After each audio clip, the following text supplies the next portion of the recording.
हे घेऊन येत आहोत. ह्याचे चौथे ऑडिशन्स इथे नागपुरात होणार आहे. ते आहे 11 एप्रिल 2026 रोजी.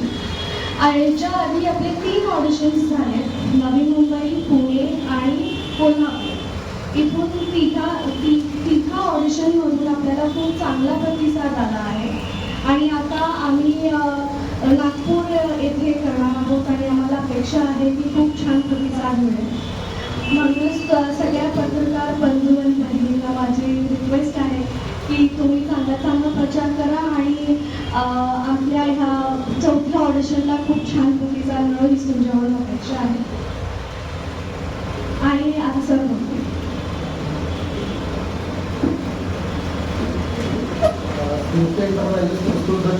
हा प्रोग्राम आपण महिलांसाठी आयोजित केलेला आहे.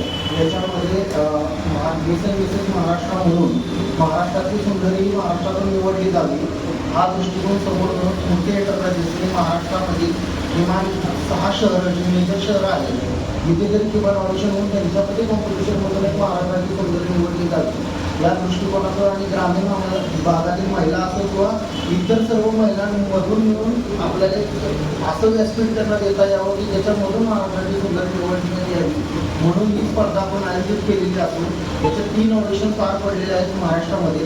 त्यातलं पहिलं ऑडिशन पार पडलेलं आहे मुंबईमध्ये, जिथं सोनाली दुर्गचे सेलिब्रिटी म्हणून आलेल्या होत्या.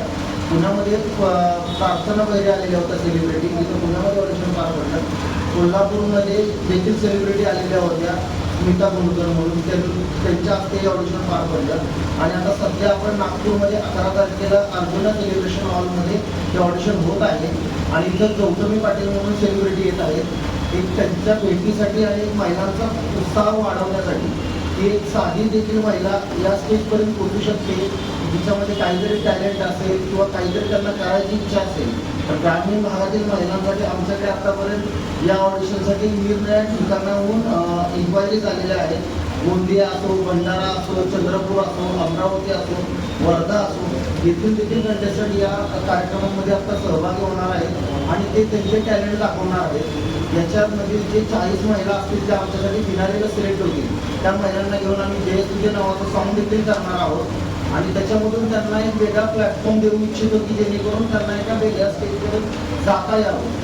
ग्रामीण महिलांच्या भागांमध्ये ग्रामीण महिलांच्या याच्यामध्ये टॅलेंट भरपूर असतो, पण त्यांना एक प्लॅटफॉर्म हवा असतो की त्यांना कुठेतरी आपल्या स्वतःचं काहीतरी कर्तृत्व करून दाखवता यावं आणि काहीतरी इच्छा शिलुप्त राहिलेली असते की जेणेकरून त्यांना एका मंच असा मिळावा की त्यांना काहीतरी उठून करून देता यावं. म्हणून आपल्याच मीडिया एंटरप्राइजेसच्या माध्यमातून आपण ही एक स्पर्धा आयोजित केलेली आहे महाराष्ट्र लेवलला. याचा ग्रँड फिनाले 31 जूनला साधारणतः होणार आहे नवी मुंबई येथे. आणि याचे अजून 2 ऑडिशन्स पिंपरी चिंचवड असो किंवा ठाणे असो ते देखील बाकी आहेत. या ऑडिशन नंतर तेथेही ऑडिशन होणार आहे. यामध्ये 18 ते 55 वयोगट आहे आणि फक्त महिलांसाठी हे मिस आणि मिसेस महाराष्ट्र म्हणून आयोजित केलेलं आहे. साधारणतः 100 महिला पार्टिसिपेट करणार आहे. आम्ही ऑडिशनमध्ये बक्षीस नसते आम्हाला,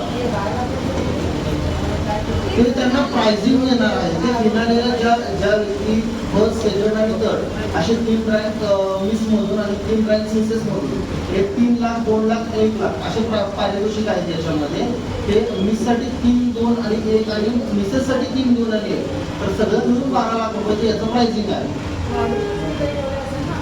नाही, ऑडिशनमध्ये त्यांना आम्ही गिफ्ट हॅम्पर देत आहोत.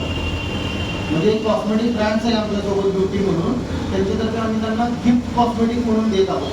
त्यांचं असं म्हणणं आहे या स्पर्धेमध्ये भाग घ्यायचा आहे त्यांना स्पर्धेचं शुल्क आहे का? 599 रुपये ही शुल्क आहे. त्याच्यामध्ये 599 रुपये शुल्क आहे, पण त्याच्यामध्ये आम्ही त्यांना खूप साऱ्या गोष्टी आपण देत असतो. त्यांना त्याच्यामध्ये त्यांचा 1500 रुपये साधारणतः ज्याला खर्च येतो सिनेमॅटिक व्हिडिओ प्रत्येकाचा एक फंडला जातो. प्रत्येक महिलेचे एक स्वप्न असतं की मी स्टेजवरती कशी दिसते, कसा परफॉर्म करते, कसं ऑडिशन देते हे मला दिसावं.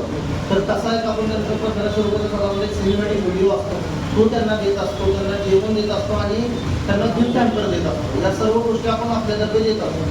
ही स्पर्धा पहिल्यांदा आपण आयोजित करतोय. ही स्पर्धा पहिल्यांदा आपण आयोजित केलेली आहे महाराष्ट्रामध्ये.